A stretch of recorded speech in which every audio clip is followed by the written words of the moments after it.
Gimana kabar semuanya? Mudah-mudahan sehat dan masih semangat. Ini untuk materi manajemen dan OJS tinggal hari ini sama besok hari Jumat ya, Mas Fatoni ya.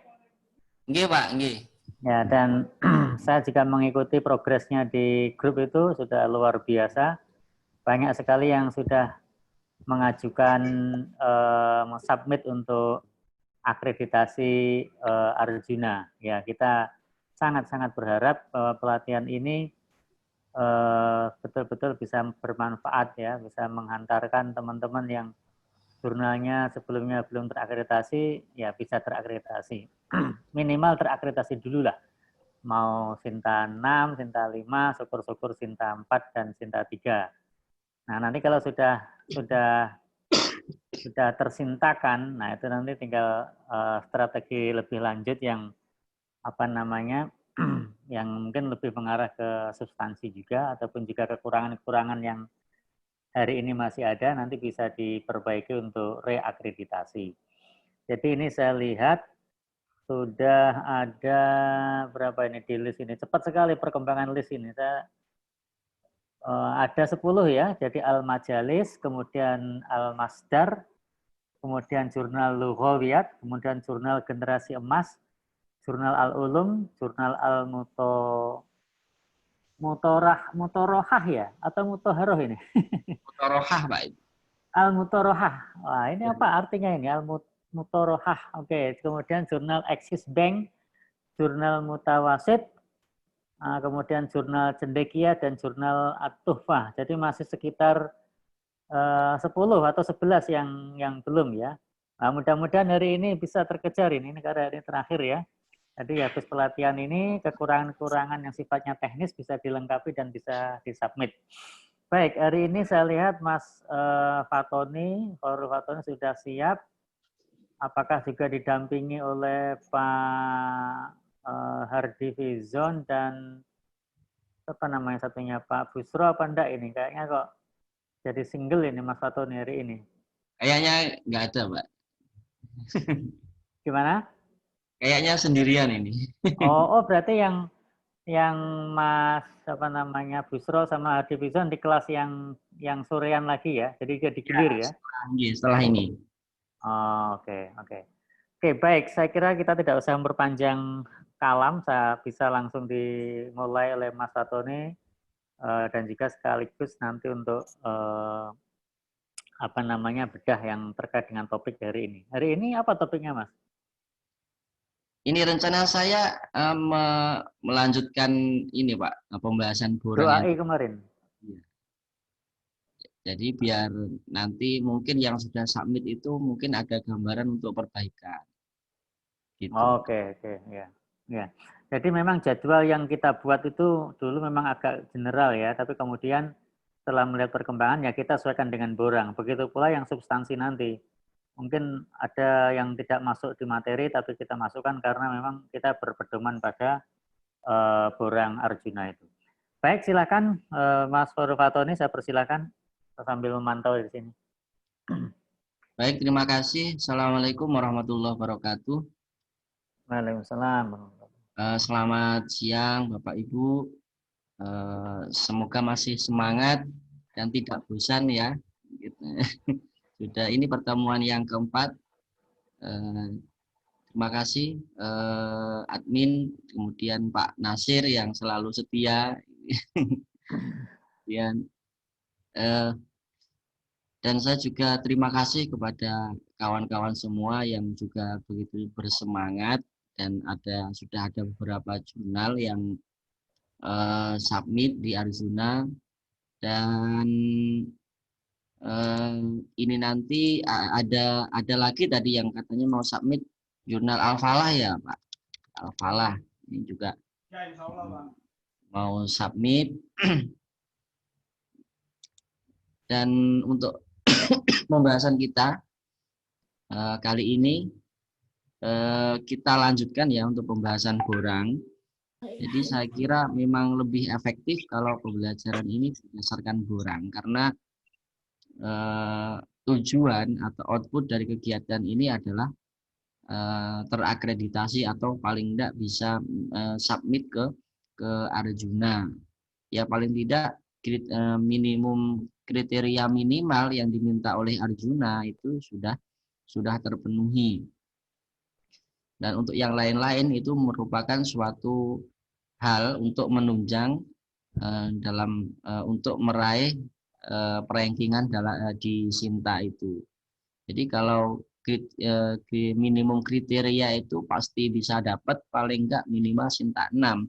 Tapi kalau kita bisa melengkapi hal-hal yang terkait dengan penilaian itu bisa jadi bisa dapat Sinta 4 bahkan bisa mendapatkan Sinta 3. Oke, kita lanjutkan. Saya share screen dulu.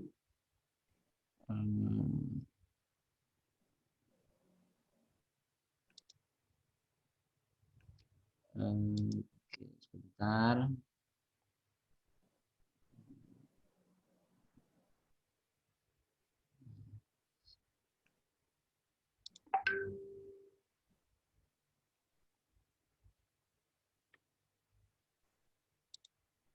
Sudah terlihat, Bapak, Ibu? Ya, sudah ini. Sudah.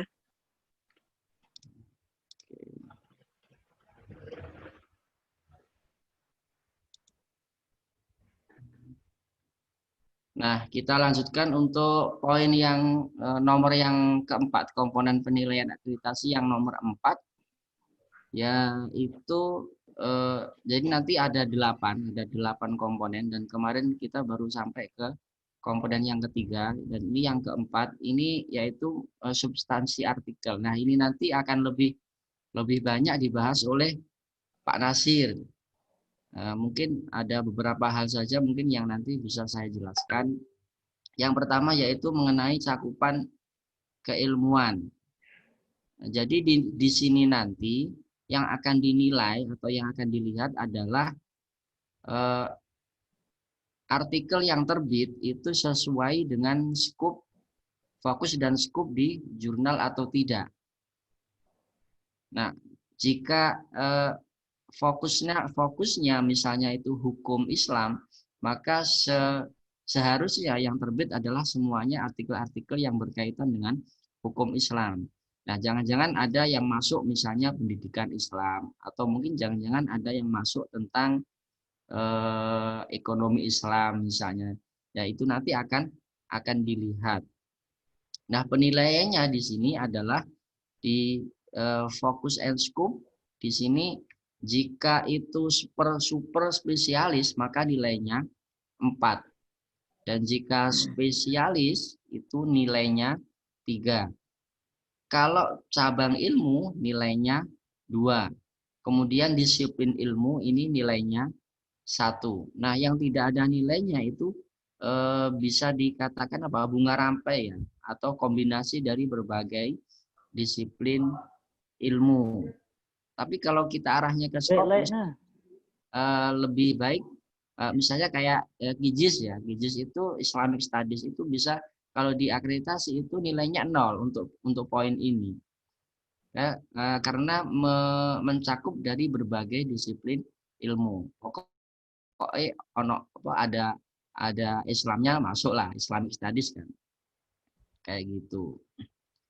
Kemudian selanjutnya nah ini terkait aspirasi wawasan. Nah, yang akan dilihat di sini adalah distribusi asal penulis di 2 tahun terakhir itu. Nah, asal penulis itu jika internasional ada yang mengatakan minimal dari 3 benua itu nilainya 6.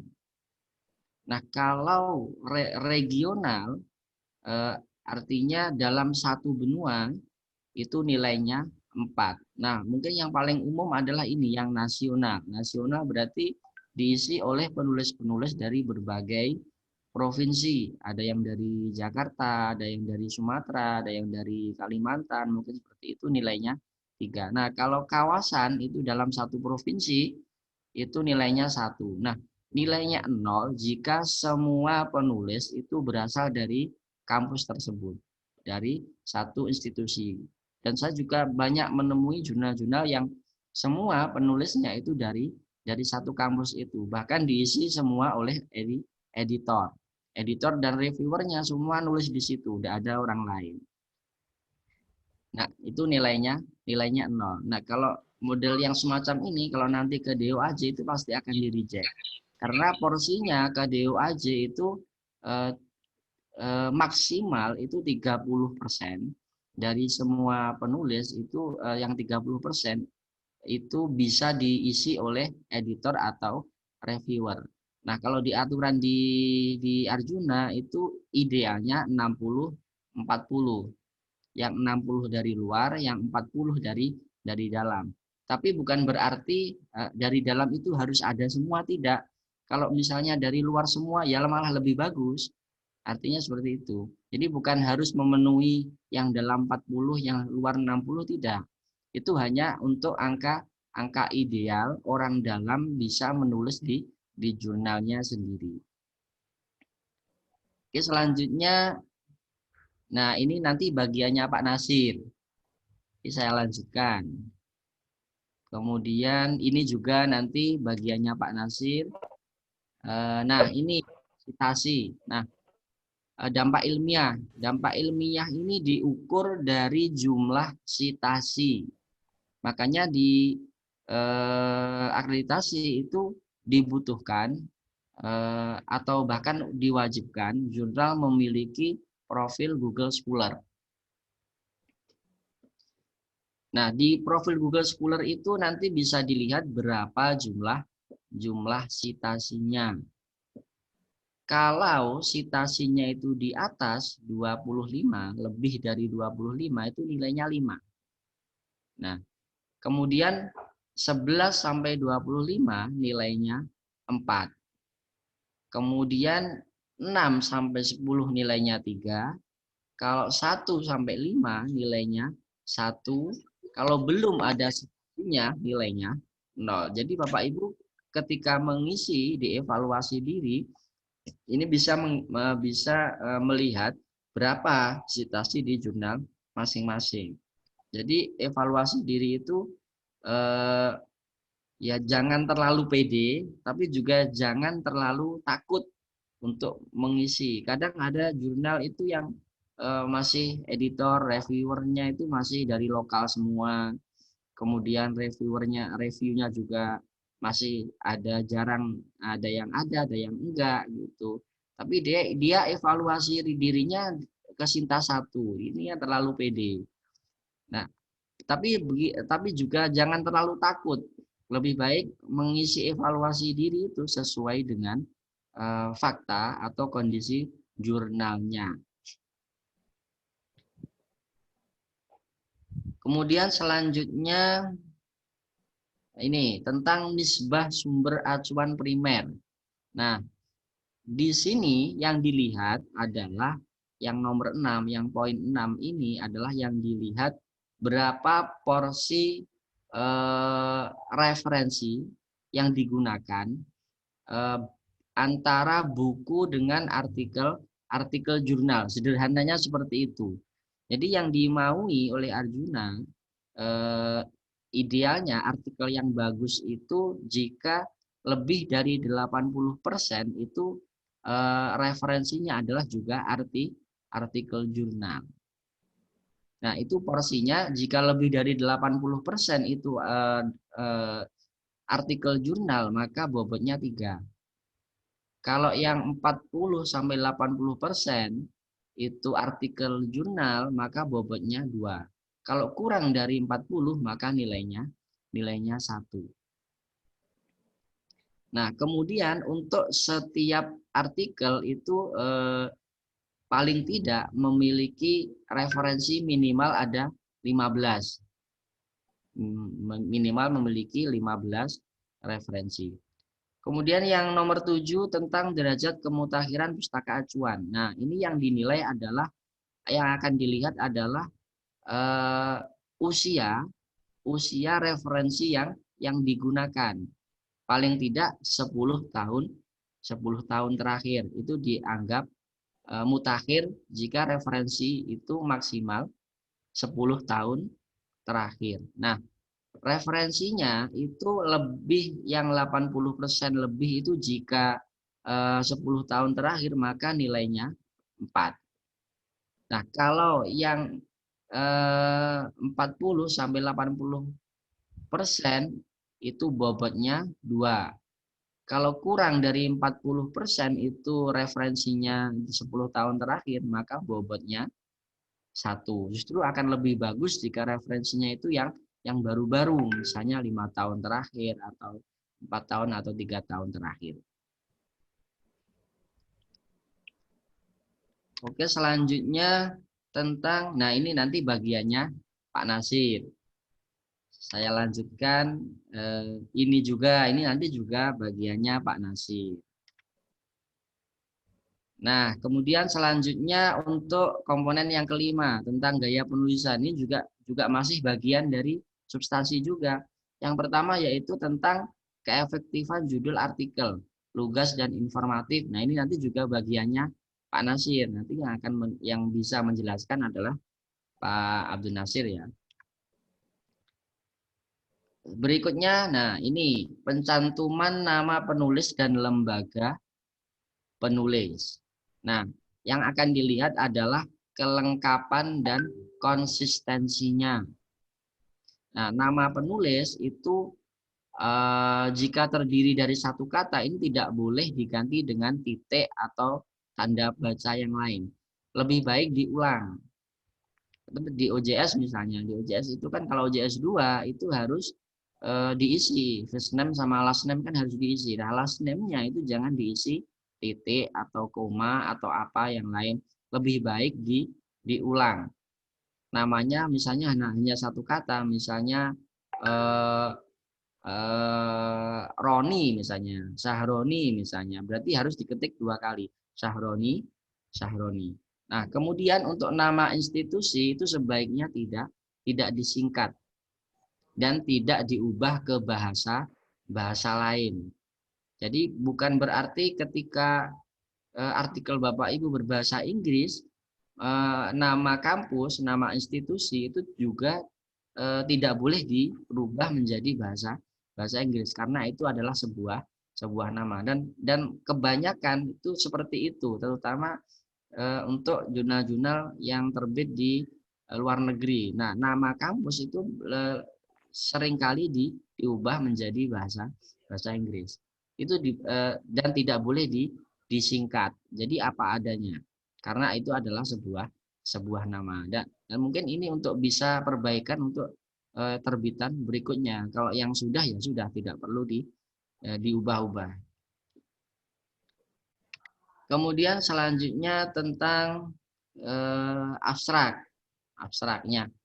Nah, ini kalau dari sisi manajemen yang dilihat hanya ada apa enggak. Nah, untuk lebih detailnya nanti akan dijelaskan oleh Pak Nasir. Jadi abstrak ini ada apa enggak dalam bahasa Inggris dan atau bahasa Indonesia itu bobotnya 2.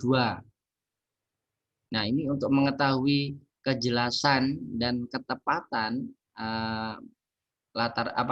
abstrak ini nanti bagiannya Pak Nasir yang nanti akan menjelaskan. Berikutnya yaitu tentang kata kunci. Nah, kata kunci ini disarankan harus ada di setiap artikel. Nah, disarankan itu tanda pemisah antara kata atau frasa itu bukan koma tapi titik koma, baik itu di OJS ataupun di full text PDF-nya. Tapi yang sudah tidak perlu dirubah. Ini bisa digunakan untuk pedoman untuk terbitan berikutnya. Oke, berikutnya tentang sistematika penulisan artikel. Nah, di sini nanti yang akan diperiksa adalah konsistensi antara author guideline, kemudian full text PDF, kemudian template. Nah, disarankan agar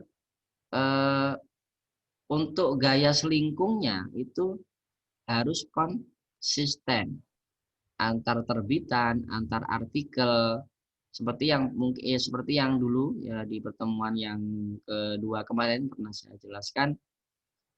Dan untuk gaya selingkung itu boleh menggunakan imrat atau juga menggunakan non imrat. Yang dinilai adalah konsistensinya. Jadi itu. Nah, jika lengkap dan bersistem baik itu nilainya 1.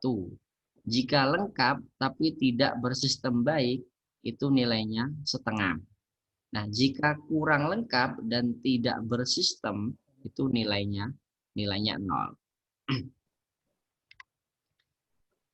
Oke, selanjutnya tentang pemanfaatan instrumen pendukung. Oke. Nah, di sini yang akan dilihat adalah tentang format tabel, gambar, kemudian semua teks yang di dalam gambar atau tabel harus terbaca dengan baik, tidak boleh blur. Nah, setiap gambar atau tabel harus dirujuk di dalam teks. Nah, cara merujuk tidak boleh menggunakan lokasi, misalnya di bawah ini, di atas ini, atau berikut ini. Dan tabel tidak boleh terpotong di halaman lain. Nih. Jadi ya kan ini. Jadi tabelnya itu harus dibuat misalnya gini, ada yang mengatakan tabel jangan dibuat bergaris. Contohnya, coba nanti saya carikan contohnya. Kita lanjutkan dulu. Kemudian berikutnya tentang sistem pengacuan pustaka pengutipan. Nah, ini nilainya 1 jika baku dan konsisten dan menggunakan aplikasi pengutipan standarnya. Disinilah fungsinya ketika artikel atau di artikel di jurnal Bapak Ibu menggunakan manajemen reference. Misalnya Zotero, Mendeley, ataupun EndNote, atau Refman, Refwork, dan lain sebagainya. Nah, sebenarnya yang dinilai itu bukan pakainya atau tidak, tapi yang dinilai adalah konsistensinya. Nah, caranya asesor menilai itu dia akan melihat di author guideline. Jadi ketika di author guideline itu mencantumkan saran, misalnya begini, penulis disarankan menggunakan manajemen reference dengan Zotero, Mendeley, dan lain-lain dengan menggunakan style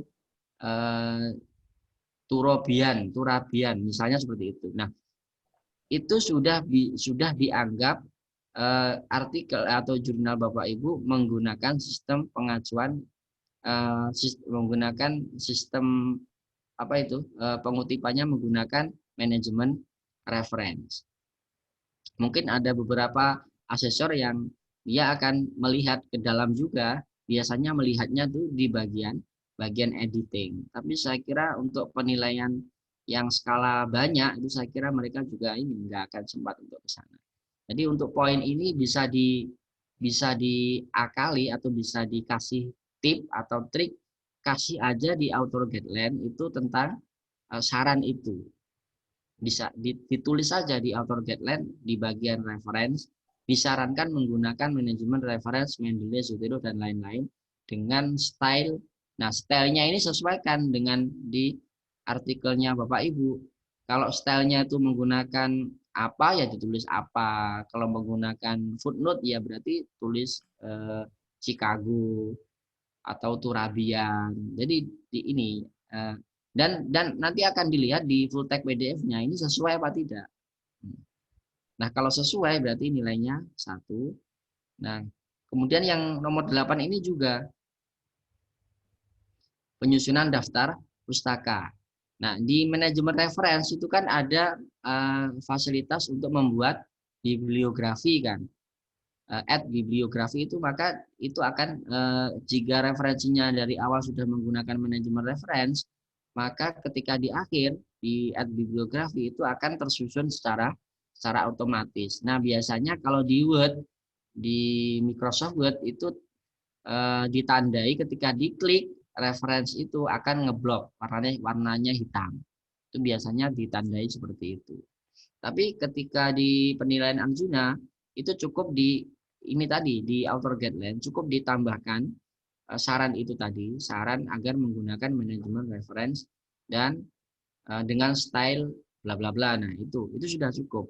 Maka di poin 7 ini akan nilainya 1, di poin 8 ini nilainya 2. Ini.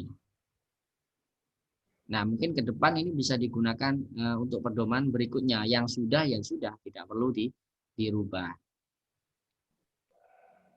Jadi aplikasi pengutipan standar ini hanyalah sebuah tool yang sifatnya sebenarnya tidak wajib, tetapi yang dinilai tadi adalah konsistensinya, bukan pemakaiannya.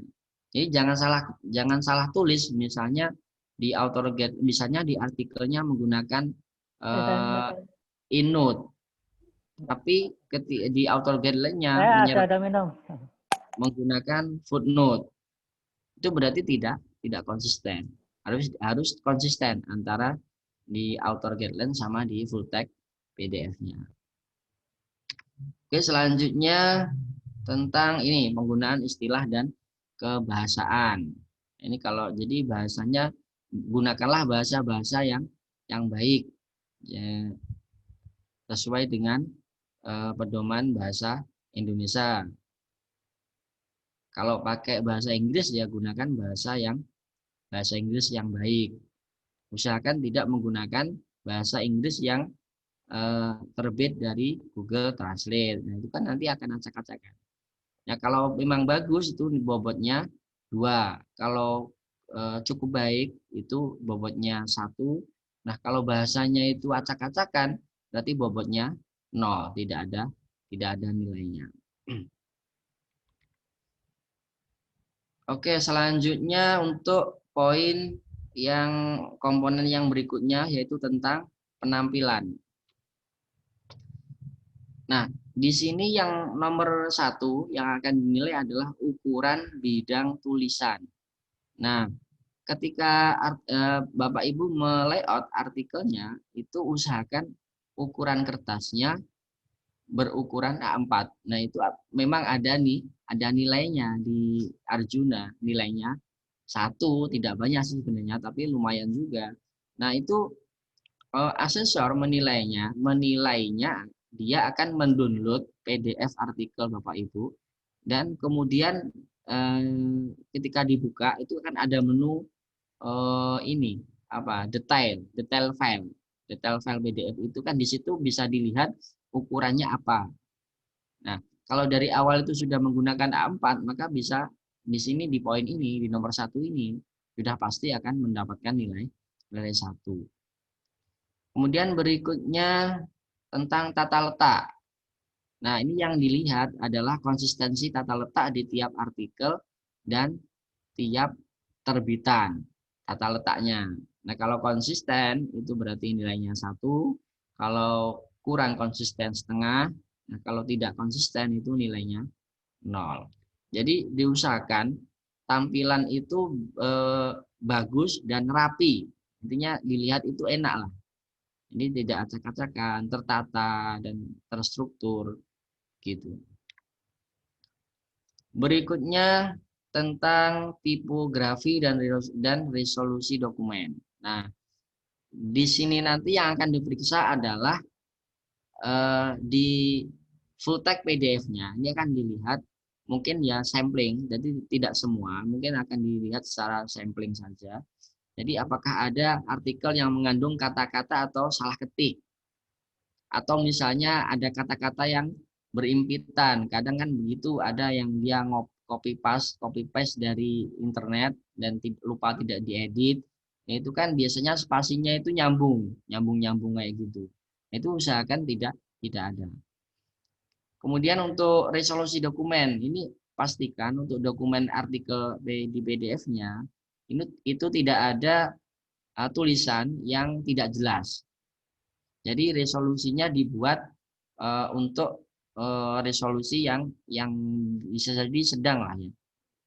Jadi tidak harus yang kualitasnya paling bagus, tidak, tapi paling enggak sedang itu sudah cukup untuk kebutuhan online dan printing. Nah itu ketika kita mem-PDF-kan sebuah dari Word itu kan ada pilihan, pilih aja yang untuk printing dan online. Itu sudah cukup bagus.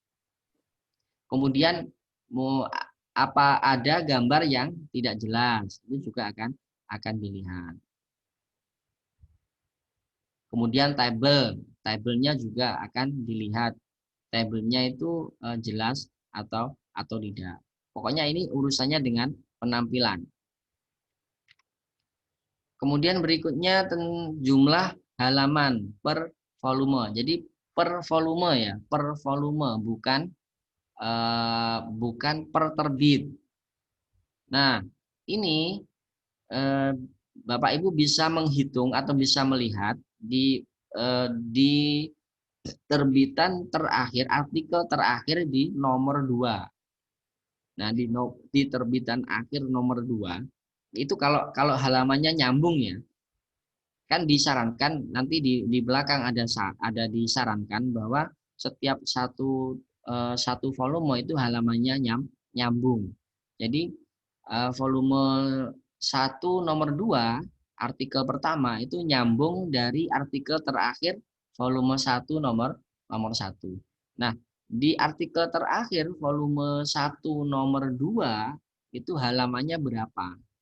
Kalau lebih atau sama dengan 500 halaman itu nilainya 2. Kalau 201 sampai 499 halaman nilainya 1. Kalau 100 sampai 200 halaman nilainya setengah. Dan kalau dalam satu volume itu kurang dari 100 halaman itu nilainya 0. Jadi ini aja natural aja. Jadi tidak artikel jurnal itu tidak harus dipaksa misalnya harus 500 halaman, tidak.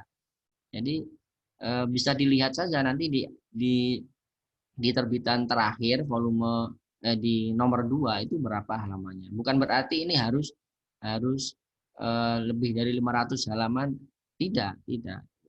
Kalau ini kan terkait dengan jumlah terbitnya, kemudian setiap terbitnya setiap artikel itu berapa halaman. Nanti kalau jadi tidak boleh dirubah. Jadi untuk kedepannya mungkin kalau mau ganti kebijakan misalnya ya boleh saja, tapi tidak diwajibkan. Berikutnya tentang desain tampilan website OJS-nya. Nah ini yang akan dilihat adalah desain tampilan website. Menarik apa tidak. Nah, disinilah fungsinya kenapa OJS itu banyak jurnal itu berlomba-lomba mempercantik tampilan OJS-nya.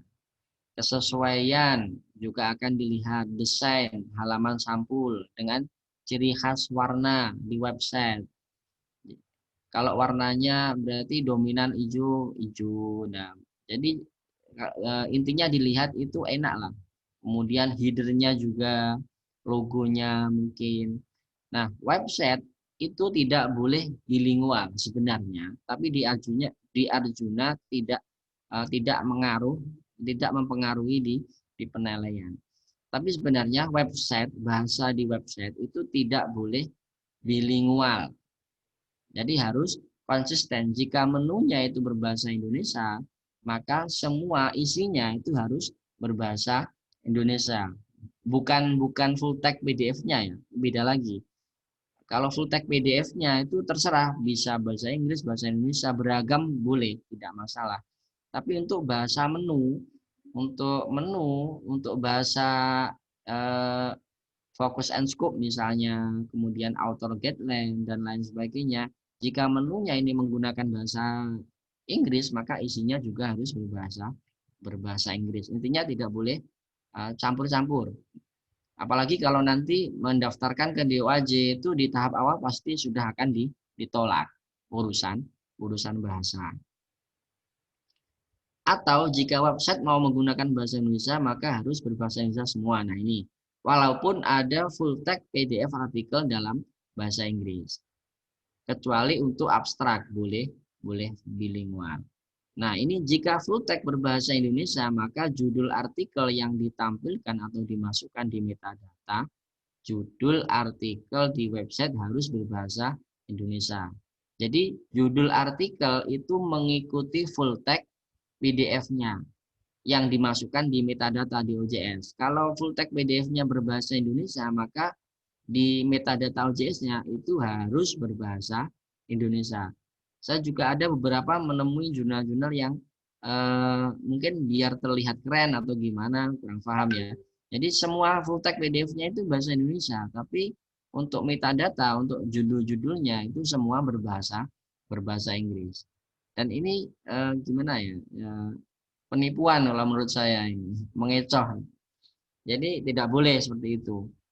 Kalau mau menambahkan full text PDF-nya itu bisa diselipkan di kolom abstrak di metadatanya. Di metadata abstrak itu bisa diselipkan di situ. Tapi untuk di kolom judul itu harus sesuai dengan full text PDF-nya. Oke, selanjutnya tentang ini keberkalaan untuk poin 7. Komponen nomor 7 tentang keberkalaan, yaitu jadwal penerbitan. Jadi di OJS itu seharusnya diberi kejelasan tentang frekuensi terbit. Jadi jurnal ini terbit berapa kali, di bulan apa dan apa. Jadi asesor menilainya mudah.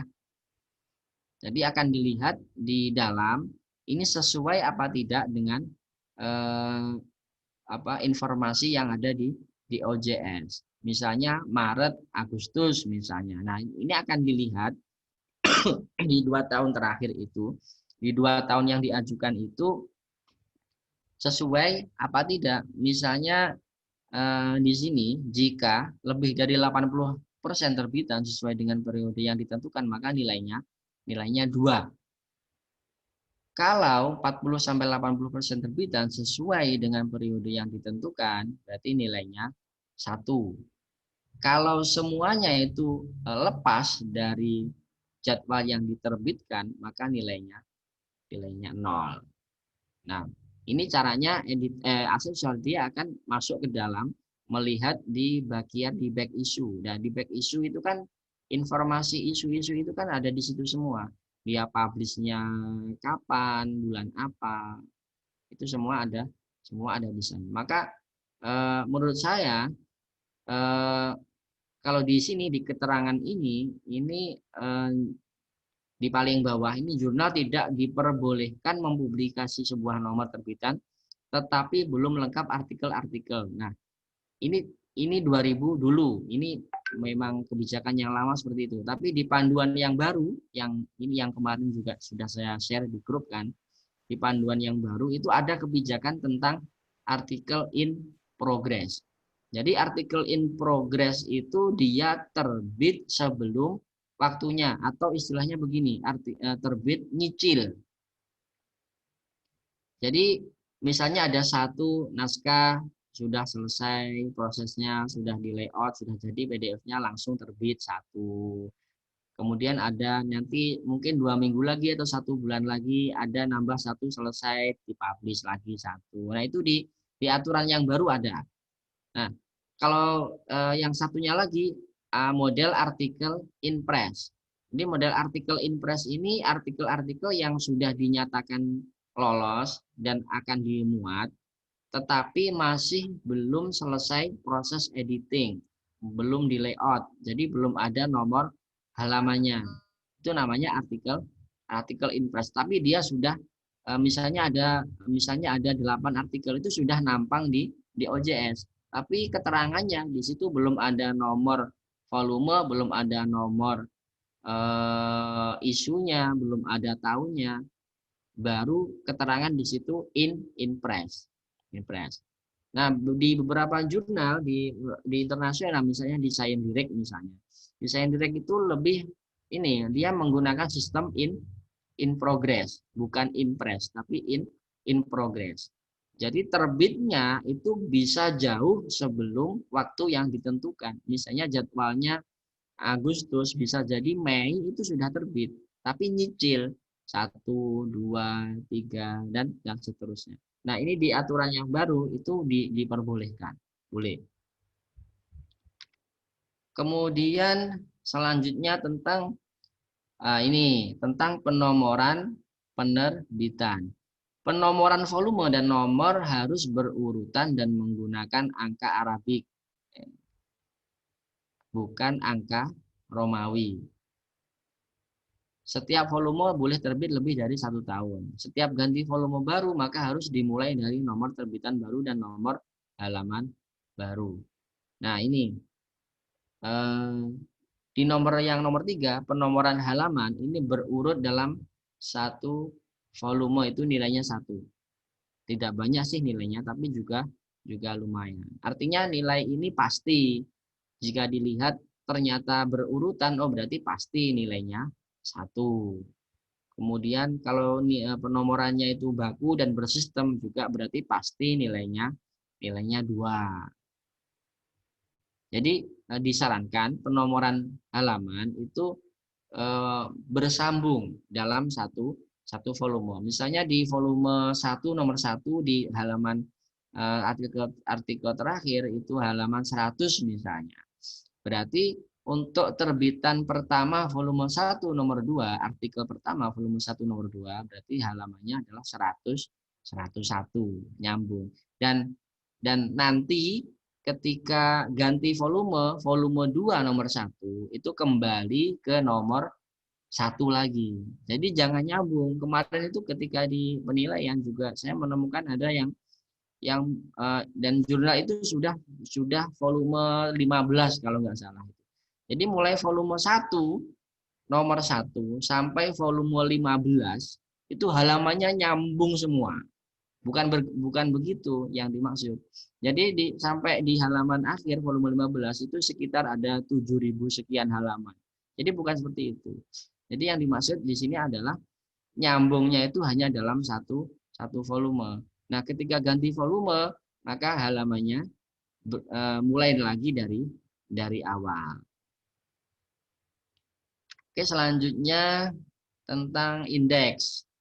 Nah, kalau dulu ini versi cetak itu biasanya di volume di terbitan nomor 2 di belakang itu biasanya ada indeks penulis, ada indeks kata.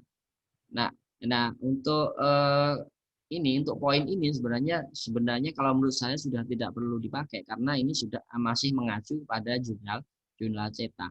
Karena kalau sekarang jurnal online itu semua sudah ada fasilitas searching, ya kan? Di setiap di jurnal di pencarian itu pastikan di search itu di menu search itu berfungsi dengan baik. Caranya bagaimana?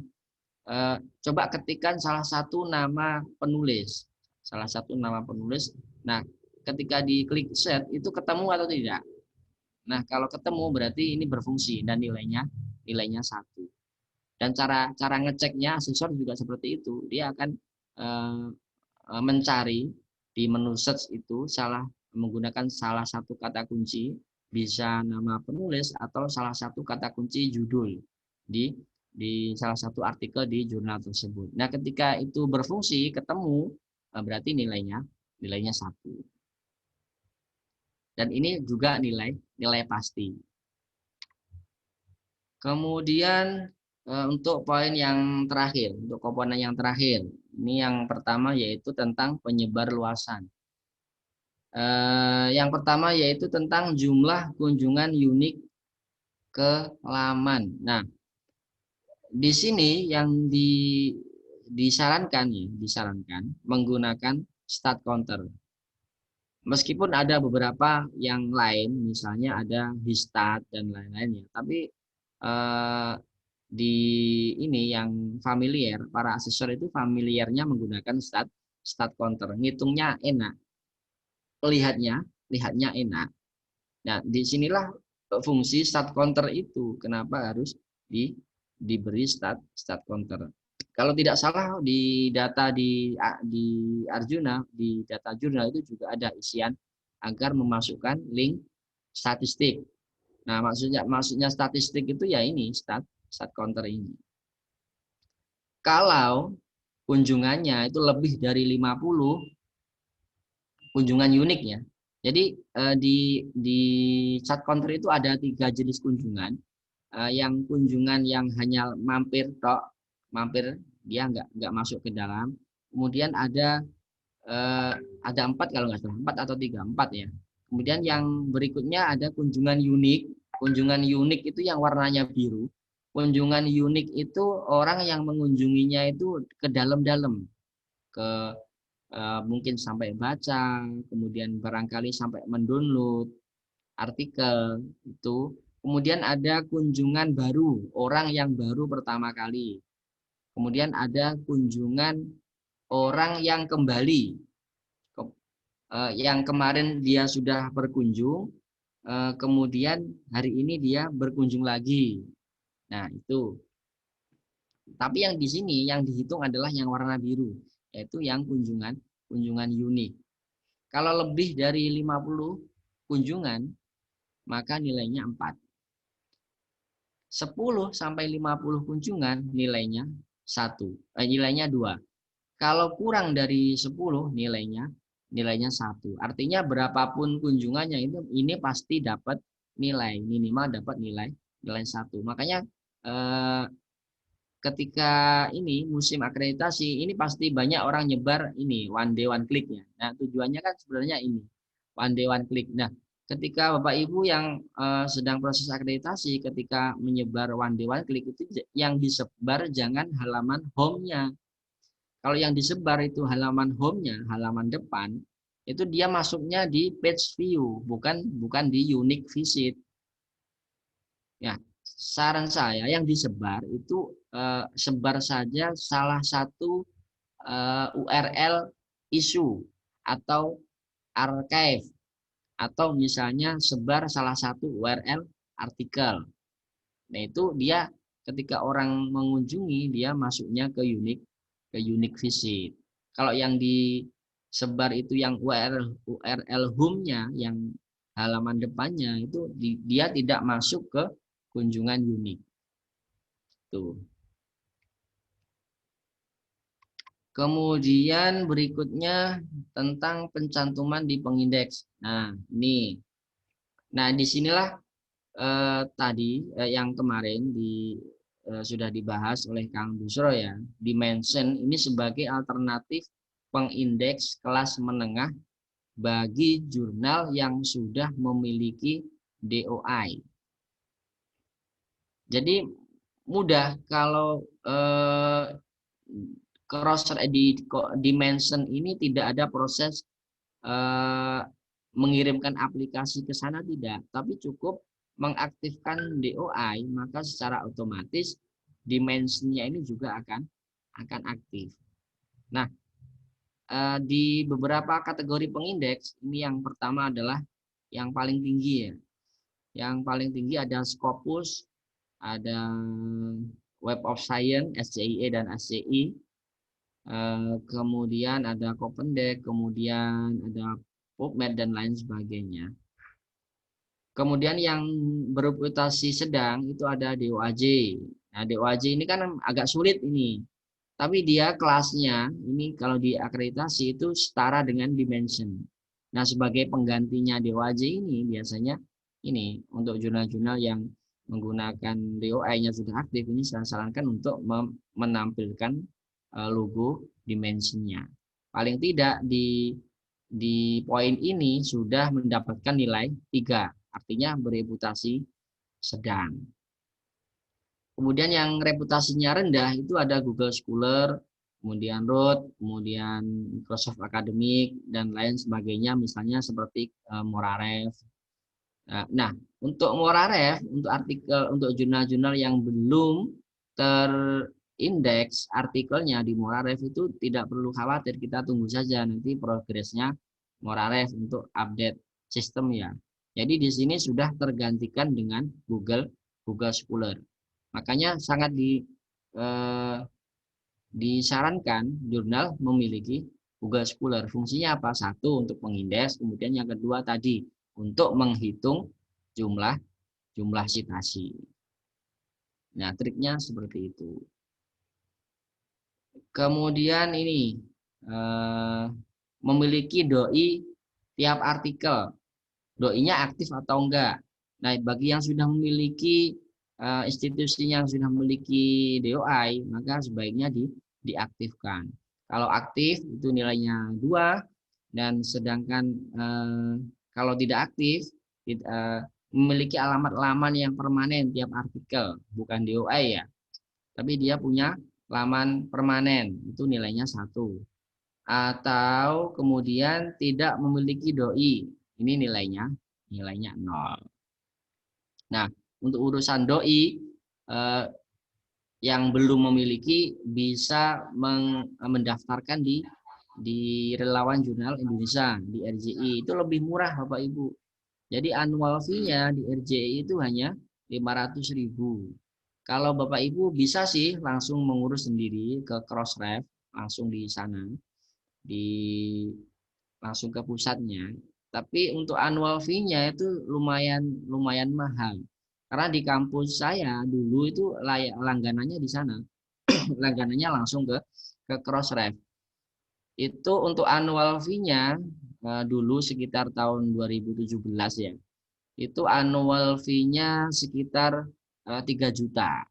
Itu belum aktivasi per artikelnya. Aktivasi per artikelnya itu $1.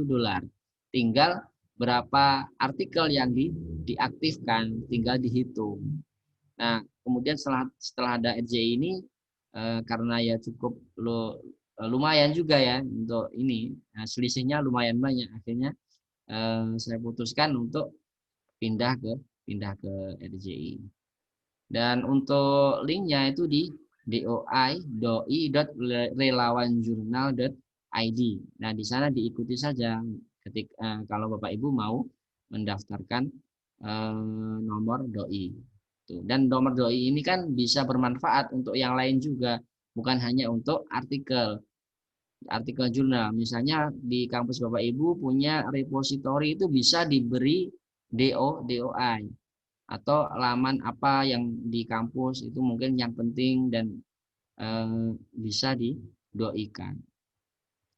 Saya kira itu Bapak Ibu, mungkin ada yang ditanyakan, silahkan.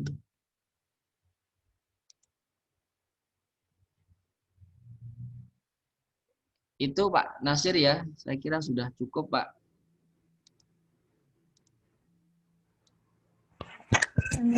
Pak Fatoni mau tanya ini. Ya silakan Bu. Itu yang kemarin kan setelah submit, misalnya diedit gitu, bisa apa enggak ya? Yang diedit apanya?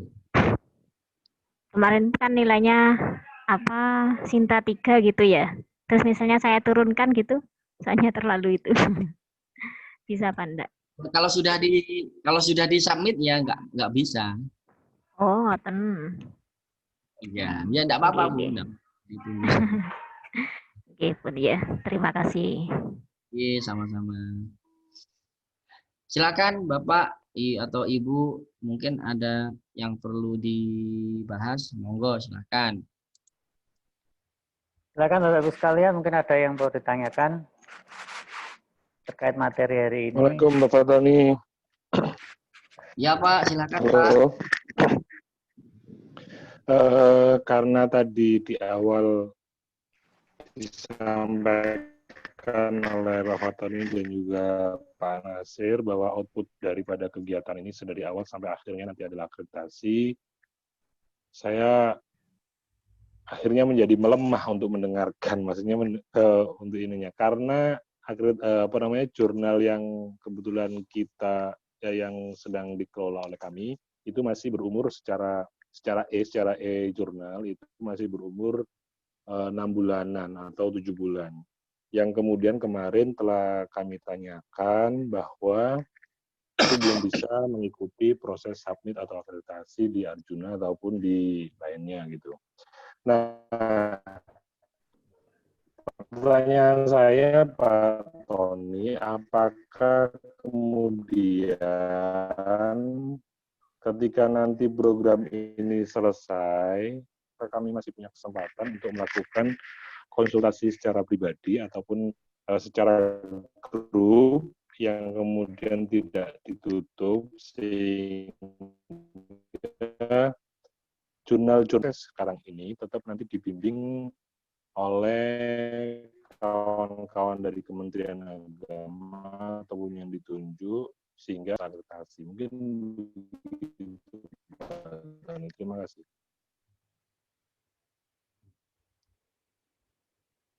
Halo, Pak. Terdengar Pak Tony? Mohon maaf. Iya, iya, iya. Iya. Oh ya, ini jadi begini Pak. Jadi untuk submit itu kan harapan ya. Jadi harapan kami. Tapi kondisi jurnal kan tidak semuanya sama. Jadi harapan kami bagi jurnal yang sudah memenuhi minimum kriteria itu disarankan untuk submit Arjuna. Nah, kalaupun misalnya sampai batas hari ini tanggal 30 September ini belum bisa, ya setelahnya ini tidak masalah, tidak apa-apa. Artinya dalam kegiatan ini sudah bisa menjadi modal Bapak Ibu paling tidak tahu nanti apa atau dan bagaimana proses akreditasi itu dan apa-apa nanti yang perlu disiapkan dan apa-apa yang perlu dilengkapi. Nah, jika Bapak nanti punya kesulitan atau apa, monggo silakan Pak, saya terbuka kok. Saya senang kalau misalnya ada Bapak atau Ibu yang misalnya ada kebingungan atau belum tahu tentang masalah jurnal. Nah, sebisanya insya Allah saya bantu. Oh, terima kasih Pak Tony. Minimal itu bagian dari komitmen yang pengen kami dengarkan gitu. Iya, iya. Nah, Terima ya, kasih, Pak Tony. untuk kasus jurnalnya Bapak ini sudah volume berapa Pak sekarang? Sudah volume 2, Pak. Volume 2. Volume 2 nomor 21, Pak. Pak Khalid. Volume 2 nomor 1. 21. Oh, volume iya, Pak. Volume 21, Pak nggih? Iya, Pak. Nah, di kemarin itu di Pak Lukman itu seperti yang kemarin dijelaskan oleh Pak Busro itu jadi untuk kasus ini beda-beda maksudnya begini. Waktu di percepatan di Kemenristek kemarin itu juga banyak kasus jurnal yang dia itu umurnya sudah lama cetaknya. Tapi untuk ISSN online-nya itu baru keluar 1 minggu yang lalu misalnya. Gitu. Nah, kemarin itu diperbolehkan, Pak. Itu diperbolehkan. Oh, bisa ya, Pak ya? Bisa.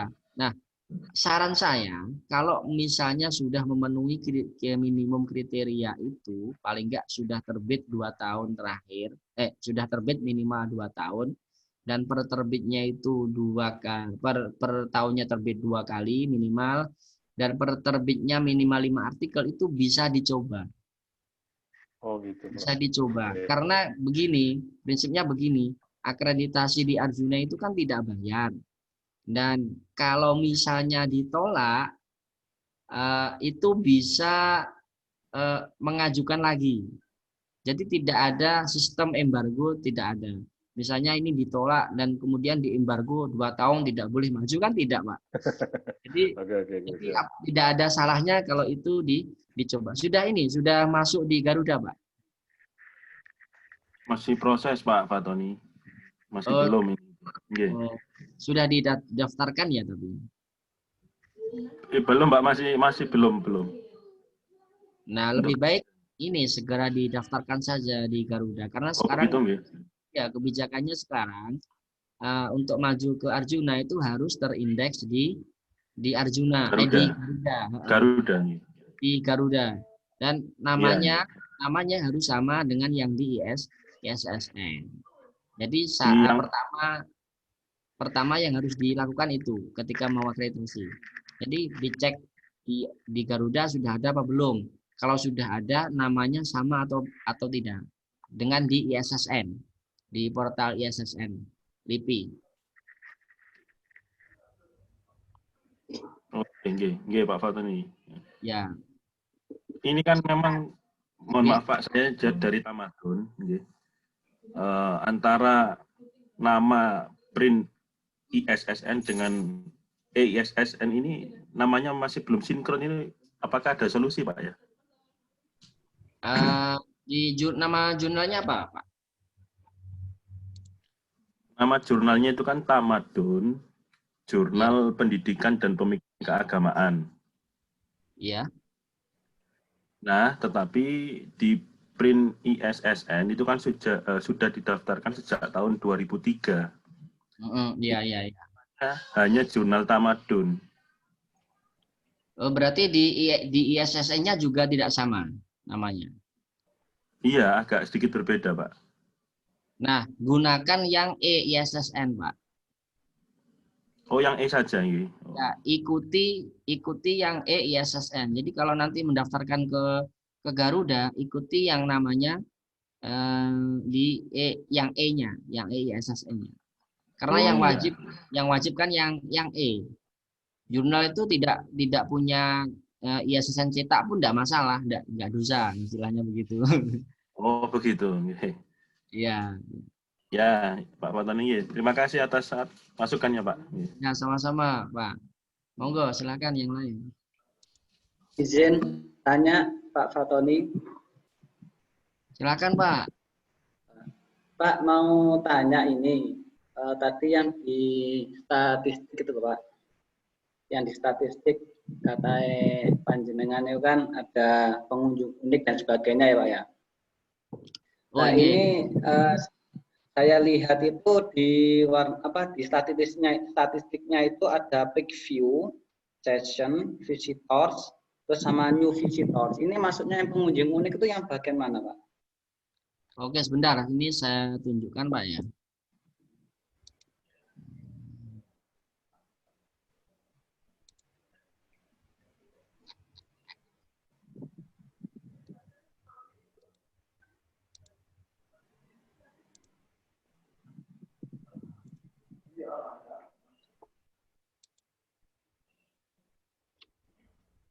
Nah, itu. Terlihat, Pak ya?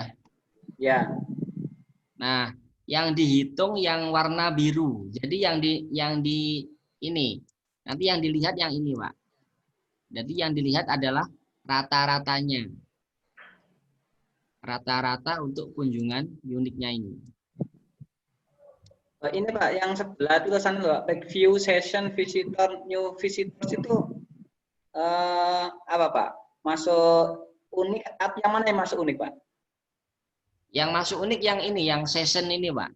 Oh, session itu. Ya, yang warnanya biru ya. Ya. Kalau yang hijau ini orang cuma ini datang ke halaman pertama di home, URL home-nya itu, home OJS, itu masuknya ke ini, page view ini. Jadi saran saya ketika ada program ini one day one click, ini yang di share jangan URL home-nya, tapi URL archive atau URL issue. Nah itu bisa nanti ketika orang mengeklik dia masuknya ke sini, ke session ini. Itu yang dinilai average-nya itu mulai dari pertama kali daftar Pak? Ya fleksibel Pak. Nah itu tergantung dari ini asesornya. Oh tergantung dari asesor. Ya bisa 1 minggu ya terakhir, bisa 1 bulan terakhir. Tuh. Tapi biasanya lebih mudah melihat bisa langsung dari sini. Bisa langsung dari sini. Gitu ya. Ya ini kan sudah muncul. Jadi di awal ini aja kita sudah kelihatan sebenarnya berapa. Kalau misalnya ini berarti di atas 50 berarti ini nilainya bisa maksimal. Gitu ya. Pak. Terus itu Pak apa namanya apa tadi ya? Apa sih ada hubungannya dengan ini tuh? Oh ya Pak, pernah Pak 1 kali sesi. Nah itu kan ya kita sebar linknya one day one click gitu Pak. Nah ternyata pernah 1 hari Pak, itu banyak yang ngeklik tapi nilainya kosong. Walaupun hanya yang warna hijau Pak, click view-nya. Itu kenapa Pak? Yang muncul hanya yang hijau? Enggak, kita kan dulu nggak ngerti hijau, biru, merah, oranye. Nah itu. Nah, intinya pada waktu itu banyak yang ngeklik, tapi yang baik warna hijau, biru, merah, oranye itu tidak muncul semuanya. Itu kenapa? Berarti ya ini kodenya konslet Pak itu. Kode Kodenya. ya, kode di start counternya itu harus di reset. Harus di reset Pak. Nah, kalau Bapak punya kode ini, punya user dan password untuk masuk ke start counter, di start counter yang digunakan yang sekarang itu bisa di reset kode. Bisa di reset kode. Tapi kalau tidak punya, mungkin yang punya kasus seperti itu, nah silakan nanti bisa japri saya. Saya ada jamunya untuk itu. Oh gitu. Ya Ya. Pak, nanti mungkin yang soal itu tanya-tanya lebih lanjut. Nah, Terus kemarin ini Pak, yang kasus kayak gitu yang Axis Bank kayaknya. Ya, Axis Bank kayaknya kemarin. saya juga Ya, betul, Pak. pernah itu Ya, lihat. Oh ya, Axis Bank Pak ya kemarin itu. Ya, ya Pak. Sekarang sudah normal kembali. Ya, Axis Bank itu bisa dilihat ya di Axis Bank itu udah ini dari beberapa kayaknya sudah lama juga itu ya. Sudah lama, Pak. Start counternya itu nggak muncul. Jadi ketika ada kunjungan itu tidak terekam. Nah, kemarin ini coba saya perbaiki dan kayaknya sudah normal Pak ya itu. Ya Pak, sudah normal kembali. Ada lagi Pak Fatoni. Itu Pak, ada kasus begini Pak. Kita itu ada salah satu jurnal, ya. Nah, tapi dia itu pengelolanya itu menginduknya ke Kopertes Pak ya. Ya. Sehingga ketika diklik itu munculnya Kopertes gitu. Gimana Pak? Oh, rumahnya di Kopertes. Iya. Ya, kalau mau pindah rumah ya bisa saja, Pak. Bisa saja. Tapi kan itu dalam satu institut. Gimana maksudnya? Jadi ya salah satu jurnal di kita itu salah satunya itu ada yang menginduknya itu ke Kopertes. Jadi dia itu tidak mendaftarnya itu ke institut dari kita. Nah ini kan sebenarnya lucu, cuman ini kasus kan Pak ya. Nah itu terkait dengan pendaftaran nanti ke Garuda terus Arjuna ini bagaimana? Ya, enggak masalah juga sih, Pak. Ya, enggak masalah juga sih. Yang penting kan dia punya kamar, punya rumah. Tapi ya sebaiknya kalau memang sudah punya rumah sendiri dalam satu institusi, ya lebih baik jadi satu lah. Jadi koordinasinya itu lebih enak. Jadi kita punya admin sendiri kan kalau di institusi sendiri. Kalau ikut Kopertes itu kan adminnya ikut Kopertes, dan di Kopertes itu kan lumayan banyak juga jurnalnya. Mungkin ada 100 lebih kurang lebih. Itu kalau misalkan Pak ini kan masih belum daftar ISSN. Nah misalkan itu diurus terus kemudian itu pengaruh nggak nanti dengan penilaian sesuai standar Arjuna? Yang belum punya ISSN yang Nah, yaitu ya tadi yang salah satu jurnal itu Pak, dia masih belum daftar, nah, tapi sudah terbit 2 kali. Nah, maksudnya itu misalkan nanti mau mengurus ISSN-nya itu. Nah, nanti kira-kira loh ini kok nginduknya ke Kopertes ini pengaruh nggak dengan penilaian-penilaian yang sesuai standar Arjuna itu? Ya tidak ngaruh sih Pak, tidak pengaruh. Yang penting kan ada punya URL, kemudian bisa dikunjungi. Nah, tapi saran saya mumpung belum punya ISSN itu ditarik aja ke institusi, kemudian dimintakan dibuatkan ISSN. Terus yang itu kalau misalkan mau daftar lagi berarti yang sudah lama terbit itu gimana Pak? Misalkan mau daftar 2020. Ya, ini kan sudah berjalan berapa ya? Sekitar ini 1 tahun. Ya.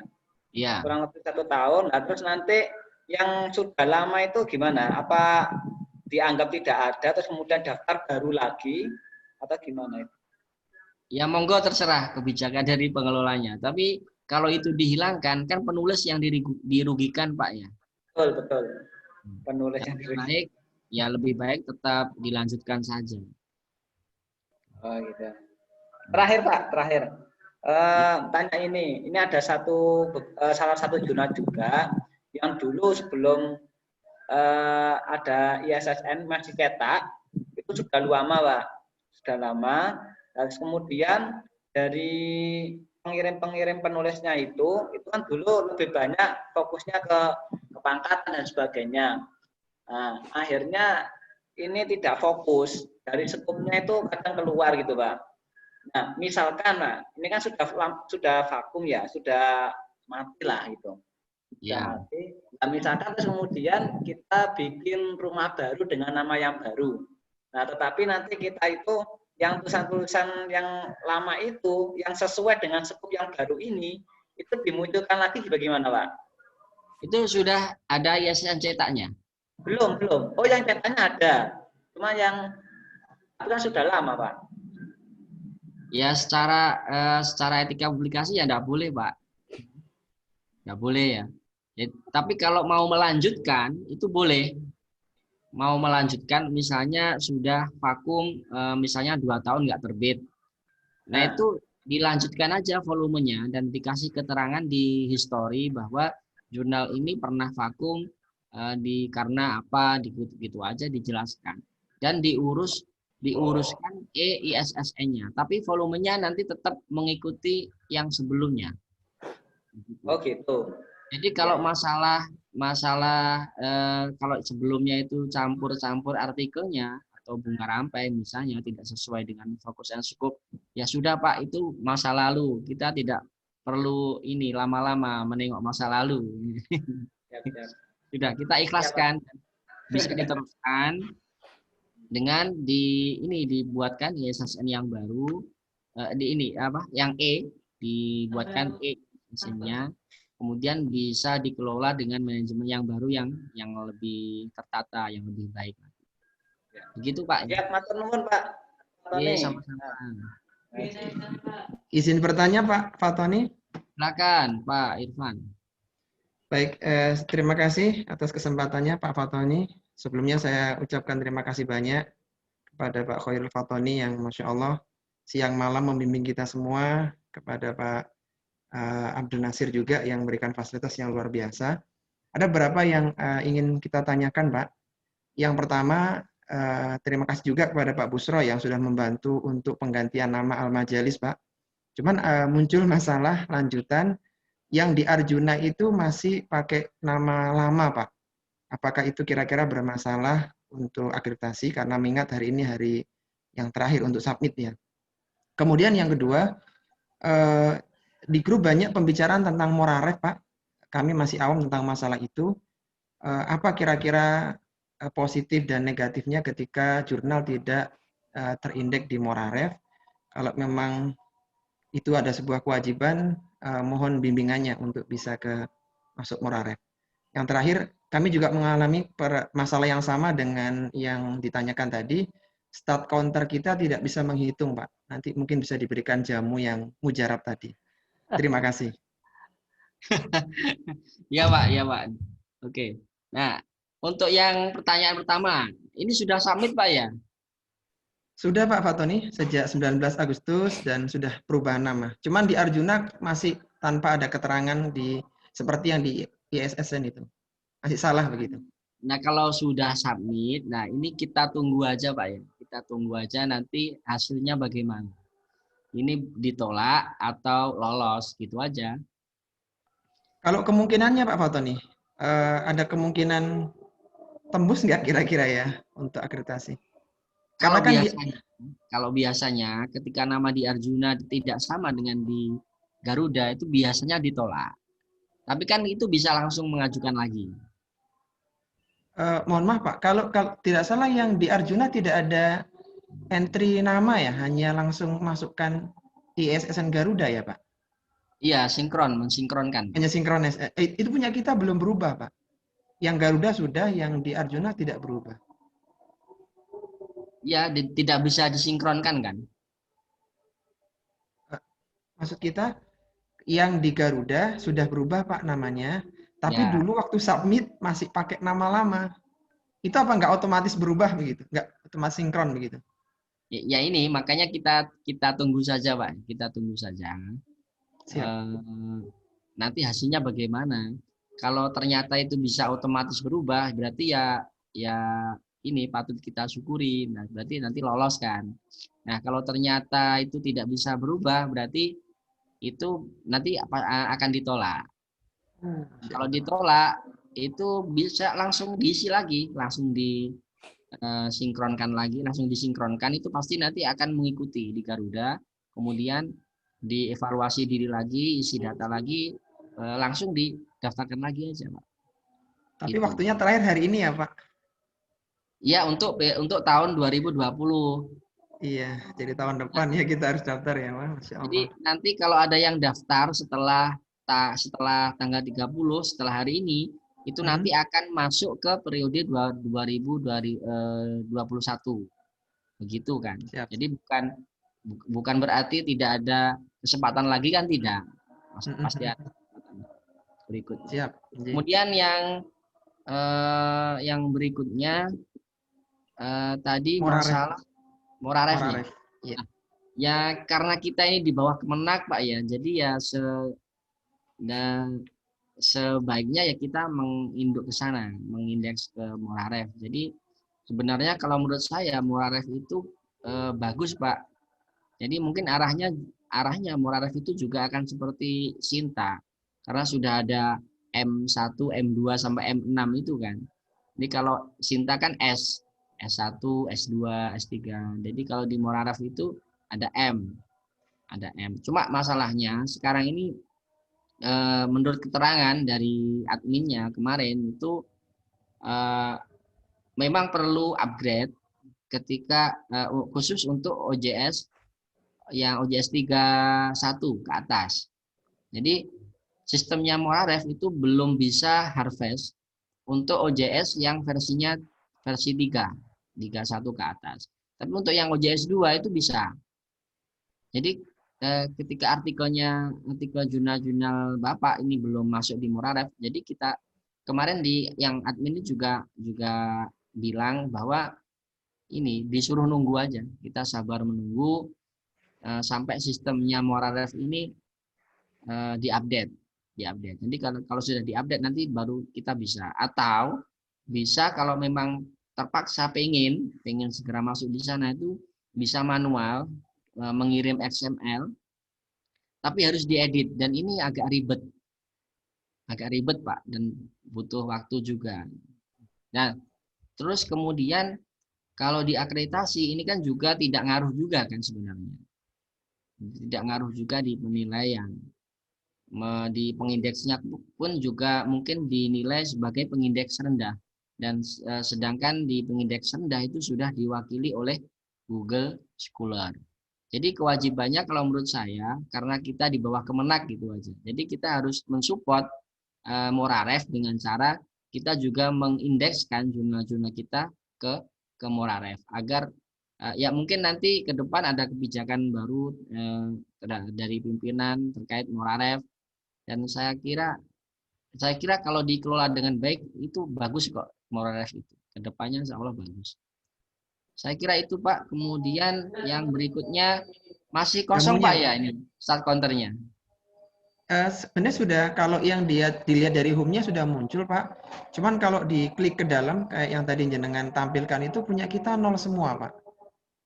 Jadi kalau kita lihat dari tampilan home yang di luar yang ada gambar bendera-bendera itu sudah banyak. Nah, cuman kalau diklik dia 0 Pak. Ini kayaknya perlu Jurnal Al-Majalis, iya. Coba saya cek Pak ya. Iya, jurnal Al-Majalis Pak.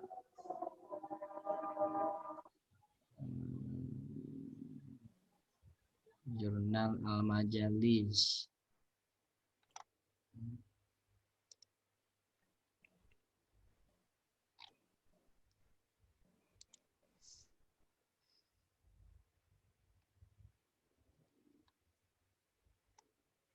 Oh iya Pak, ini masih ini ya, masih kosong ya ini. Ini Pak ya? Iya, iya benar Pak Tony. Tapi depannya sudah banyak kayaknya. Yang sebelumnya. Bukan maksudnya yang tampilan depan maksud saya. Ini kan kalau diklik ya. Yang tampilan depan ya. Yang tampilan depan yang ini Pak. Yang start tadi itu.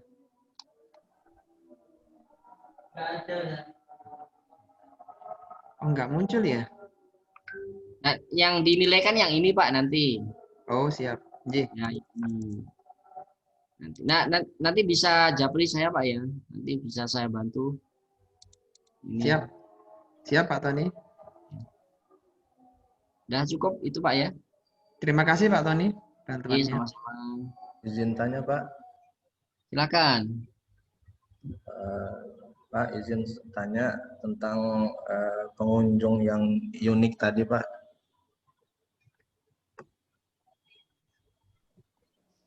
Silakan Pak. Di jurnal kami Pak, kebetulan dia tidak menggunakan start counter itu Pak, jadi masih menggunakan flag counter. Kalau saya lihat dari slide yang Bapak tampilkan waktu pemaparan tadi, flag counter itu kan dia tidak bisa menampilkan pengunjung unik itu. Jadi yang ingin saya tanyakan gini Pak, ini karena saya belum paham kan Pak, saya tanya. Jadi kalau kita buat start counter, apakah dia nanti mengulang dari nol lagi gitu Pak? Apakah bisa dari flag counter itu di mergerkan gitu Pak ke start counter atau gimana Pak? Mohon pencerahannya Pak, terima kasih. Oh iya, tidak bisa Pak itu. Itu kan beda lembaga kan ya. Kalau flag counter itu kan pengunjung dari negara, itu menghitung pengunjung dari negara-negara. Kalau flag counter, beda dengan start counter. Nah, jurnalnya apa Pak? Hikmah Pak. Oh ya, Hikmah ya. Hikmah, iya Pak. Dibuatkan saja Pak, dibuat baru aja, nggak apa-apa. Oh berarti dia nanti akan terhitung mulai dari pembuatan itu ya Pak ya? Ya. Oh begitu, ya Pak, ya Pak. Untuk tutorialnya ini banyak di YouTube, banyak di mana banyak di chat, di googling aja banyak. Oh, jadi kalau untuk keperluan akreditasi lebih baik pakai yang start counter itu ya Pak ya? Ya pakai Histat pun juga nggak apa-apa, tapi saran saya orang-orang atau penilai itu lebih familiar dengan start counter. Oh begitu ya Pak ya, iya Pak ya. Makasih banyak Pak Fatoni. Oke, sama-sama Pak. Monggo silakan, ada yang lain mungkin.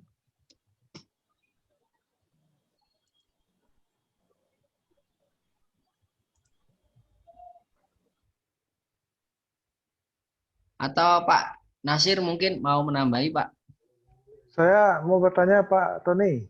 Oke, Pak Marhen, monggo Pak, silakan. Masih servernya?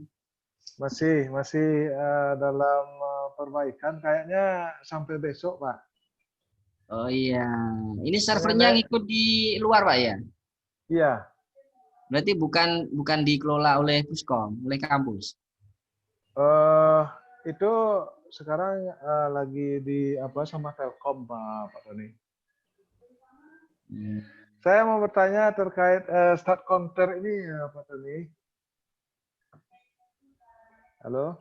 Ya, silakan Pak.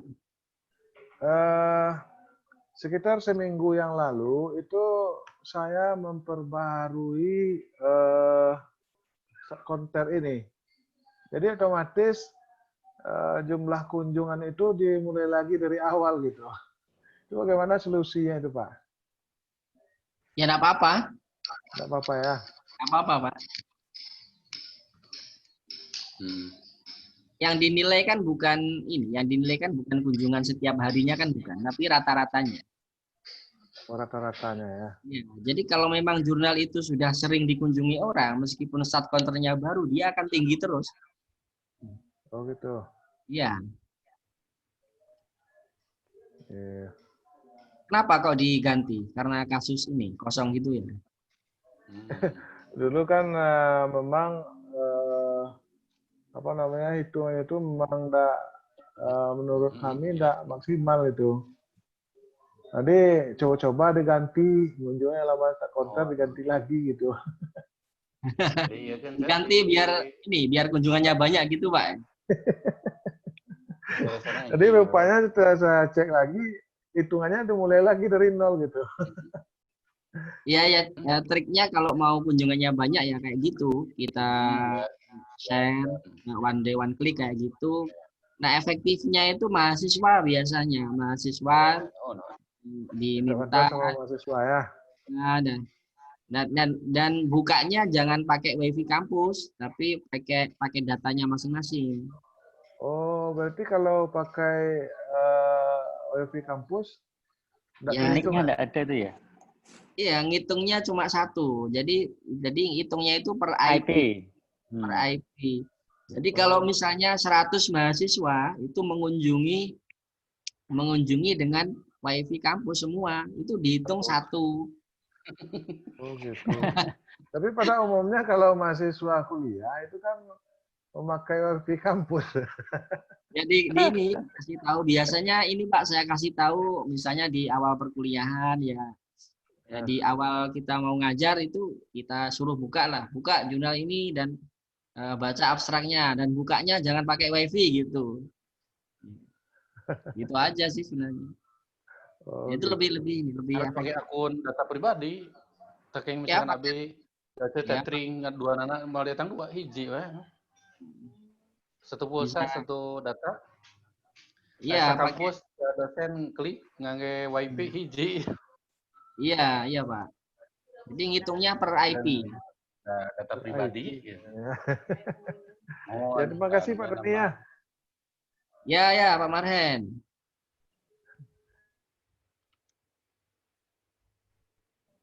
Silakan Bapak Ibu, mungkin ada yang lain. Silakan.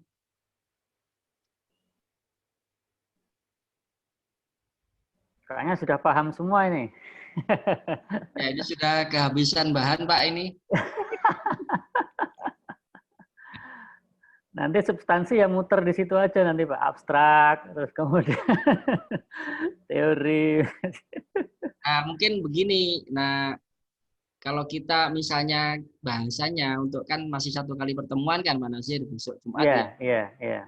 Misalnya kita keluar dari bahasan akreditasi, misalnya ke indexing, misalnya kita khususkan ke DOAJ misalnya, itu boleh nggak kira-kira? Saya kira kalau materi yang mengacu kepada akreditasi borang sudah selesai dan tidak ada pertanyaan, tidak ada masalah, karena DOAJ kan juga menjadi syarat penting itu untuk akreditasi.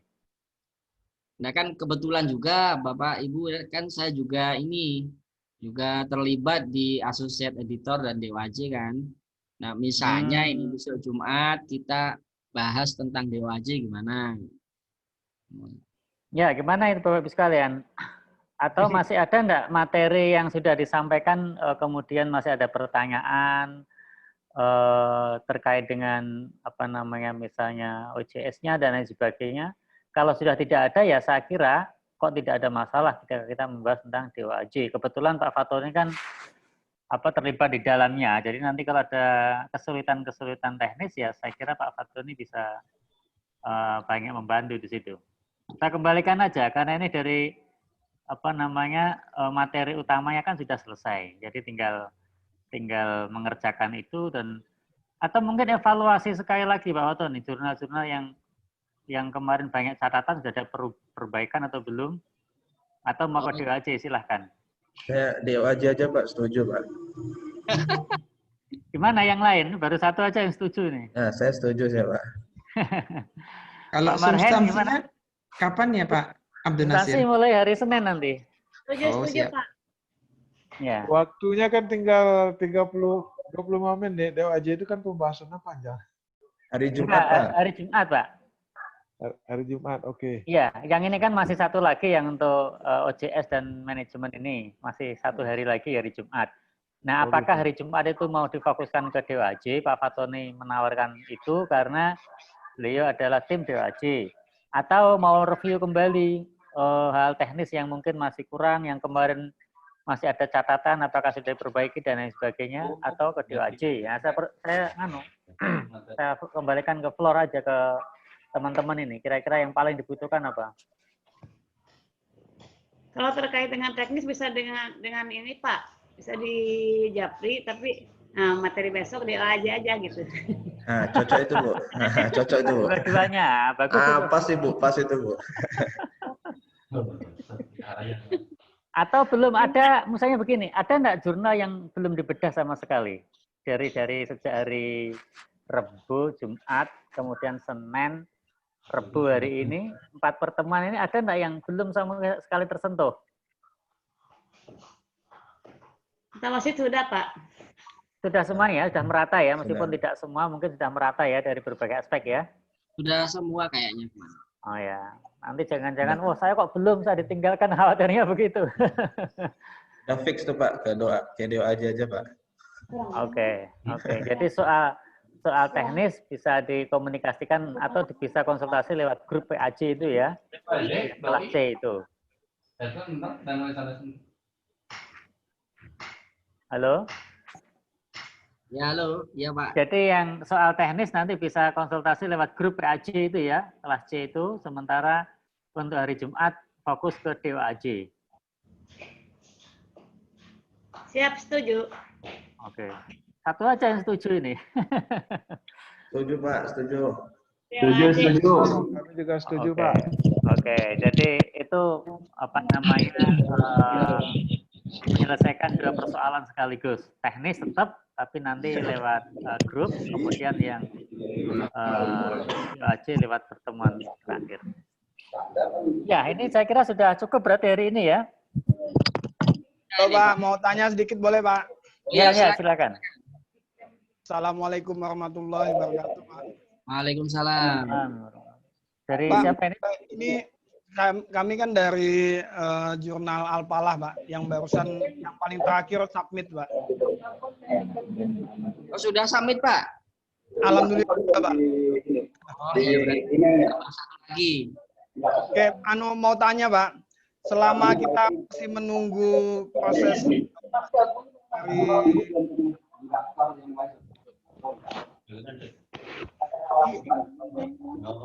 Halo, enggak jelas suaranya Pak. Halo Pak. Ya. Ini sambil kita menunggu proses yang ini Pak, sebaiknya apa Pak yang bisa kita lakukan di dalam jurnal itu Pak?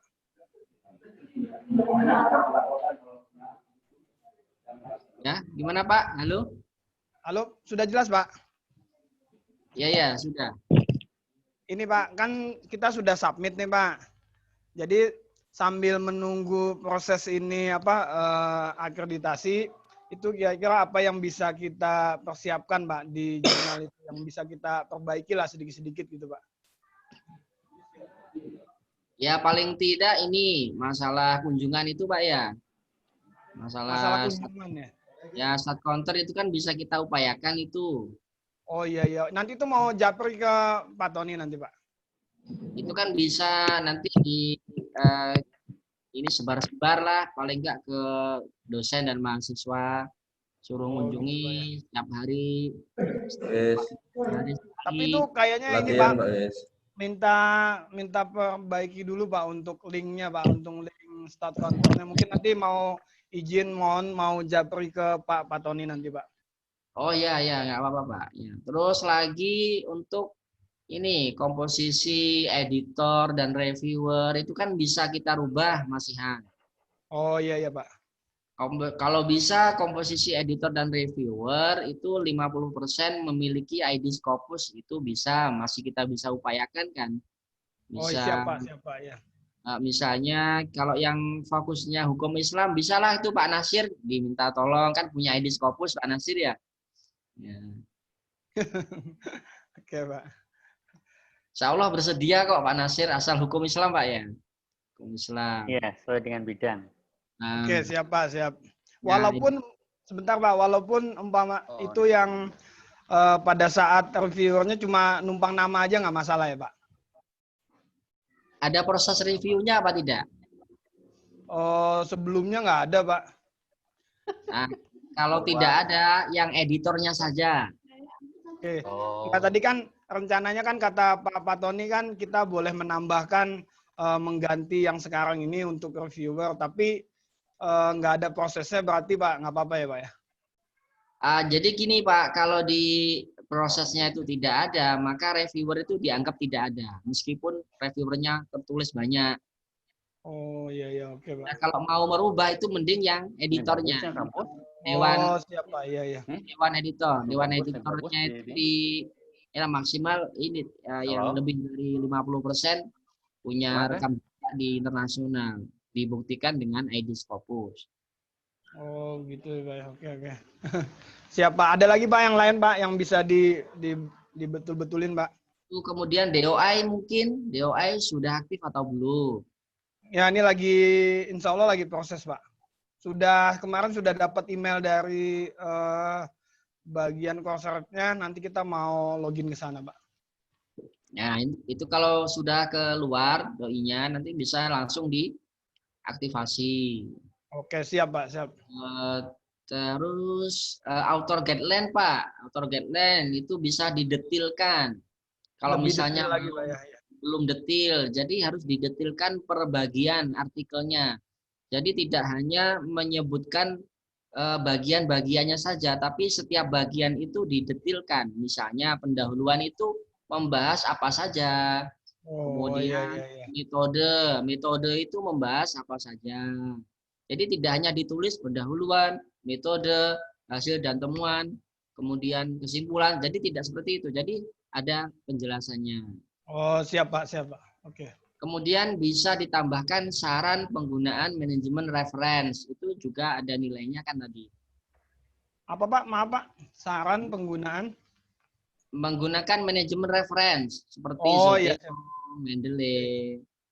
Nah, karena ketika merubah author guideline itu sesuaikan dengan PDF yang sudah terbit. Oh, jadi PDF-nya diperbaiki Pak ya? Bukan PDF-nya, tapi author guideline-nya yang diperbaiki. Mengikuti PDF yang sudah terbit. Kalau PDF-nya nggak boleh Pak diutek-utek. Jangan. Oh, gitu Pak ya. Saya kira yang PDF yang sudah ada kita perbaiki nggak boleh Pak ya?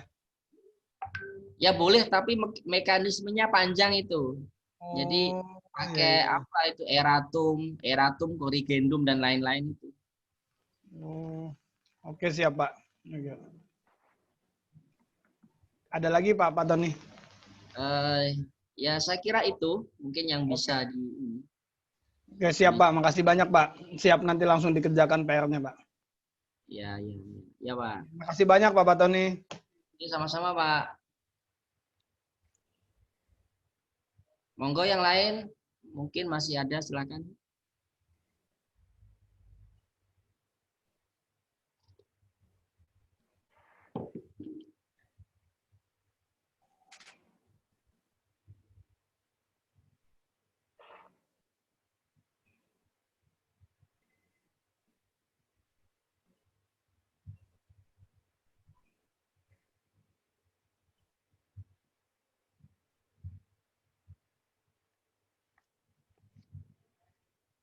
Atau mungkin cukup Pak Nasir? Ya, saya kira kalau tidak ada ya sudah. Ya. Cukup saja sudah. Insya Allah sudah lumayan banyak lah. Dan kalaupun ada yang kurang-kurang, sekali lagi nanti bisa dikonsultasikan oleh grup kelas PAJ yang C itu. Kalau berkaitan dengan substansi ya nanti saya ikut mereply, merespon. Kalau berkaitan dengan teknis IT, OJS, manajemen ya nanti bisa Pak Fatoni ataupun juga Pak Busro dan Pak Hardivizon. Saya kira begitu ya Mbak Esti ya. Halo Mbak Esti. Iya Pak. Ya. Ya ini kebetulan materinya sudah selesai dan tidak ada pertanyaan lagi. Mudah-mudahan ini sudah semakin jelas ya, dan kita tunggu hasilnya. Jadi minggu hari Jumat nanti kita akan membahas topik tentang DOAJ. Sementara teknik-teknis lain yang terkait dengan IT, kalau ada pertanyaan tetap akan dikonsultasikan. Hanya saja hari Jumat besok topiknya tentang DOAJ. Iya, Pak. Baik, Iya. saya kira itu ya. Terima kasih Bapak-Ibu sekalian, terutama untuk Pak Khairul Fatoni atas materinya dan kesempatan waktunya, dan juga Mbak Esti yang telah menjadi host kegiatan ini. Saya kira cukup ya. Sekian. Assalamualaikum warahmatullahi wabarakatuh. Waalaikumsalam. Waalaikumsalam warahmatullahi wabarakatuh. Saya izin, mohon pamit duluan. Ya, saya izin dulu.